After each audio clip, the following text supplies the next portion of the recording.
नाज़रीन, मलकानी शरीफ जो government primary school में फर्नीचर की खोट सबब मासूम ॿारड़ा पट ते वेही तालीम हासिल करे रहा आहिनि।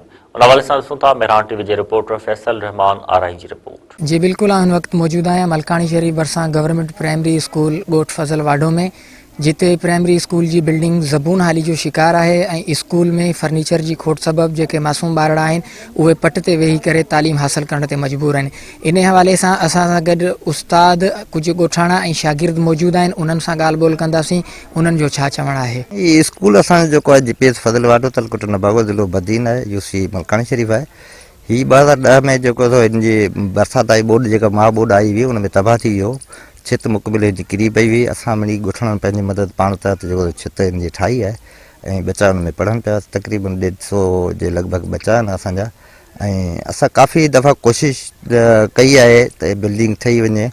पहिरीं के चूंडियल नुमाइंदा जेके हुआ उन्हनि खे बि चयोसीं, हाणे कोन खे बि चयो आहे त बाबा तव्हां असांखे बिल्डिंग ठाराए ॾिनी वञे, पर उहा अञा ठही कोन्हे। टेंडर काफ़ी भेरा 3-4 चकर थिया आहिनि पर कैंसिल थियो था वञनि।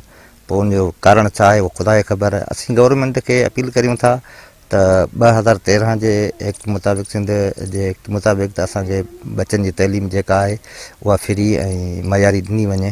असांखे बिल्डिंग जेके आहिनि से मुकमल जल्दी ॾिनी वञनि त जीअं असांजा बच्चा पढ़ी सघनि। हिते असां वटि जेके आहिनि से फर्नीचर त बिल्कुल ही कोन्हे। फर्नीचर अहिड़ो आहे जंहिं ते जेके ॿार वेहनि था त उहे सिरनि जे जेके आहिनि से सिरूं रखी उहे उन ते तख़्ता रखी वेठा आहिनि।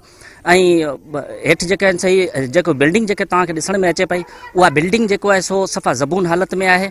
ऐं असांखे जेको आहे असां गवर्नमेंट खे इहो अपील कंदासीं त असांखे इहो ॾिनी वञे, बिल्डिंग ॾिनी वञे त जीअं जेको आहे सो असांजा मुतासिर ॿारनि जी तइलीम न थिए। उनजे करे असांखे जेको आहे इहो बिल्डिंग जी ऐं कुझु जेके फैसिलिटी हूंदा आहिनि, हिन जो कंपाउंड वाल कोन्हे ऐं न वॉशरूमनि जी फैसिलिटी आहे। असांखे स्कूल ठाराए ॾियो। असांजी स्कूल किराइण ते आहे। असांखे बेंचनि जी ज़रूरत आहे।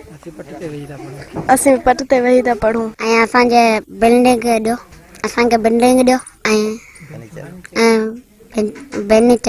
ऐं असीं पट ते वेही था सघूं। फैसल रहमान आराई, मेहरान टीवी न्यूज़, मलकानी शरीफ।